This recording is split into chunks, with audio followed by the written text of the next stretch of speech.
Hey, thanks for joining us for my first vlog. You know, the idea of this is just to get together and talk about what's going on in the police department and give you our perspective. So for our first vlog, we wanted to talk about a kind of a recap of crime in 2020 and what's happening so far in 2021. As many of you know, we had an increase in violent crime last year, and really it seemed to start around the time of the pandemic. I remember writing each night during the first month or so of the pandemic, I would write an update to staff 10:30, 11 o'clock at night, and I remember seeing an increase in drive-by shootings coming up on my screen as I typed. Last year, our drive-by shootings were up a whopping 101%. Our homicides were also up 34%. We ended the year at a record level. As the pandemic went on and sports were canceled and other activities for youth were canceled, we saw an increase in youth with time on their hands. Graffiti, vandalism, and other related crime was up also last year. While not everything was up, and there are some bright spots, our commercial robberies were down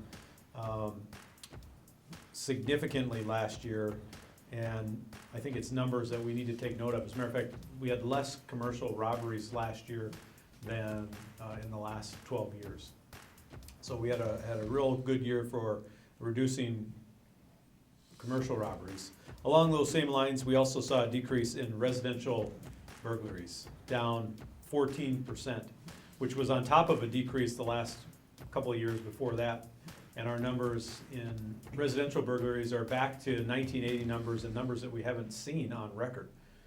I think a lot of that has to do with the fact more people were home, working from home, as well as the proliferation of home cameras has definitely helped.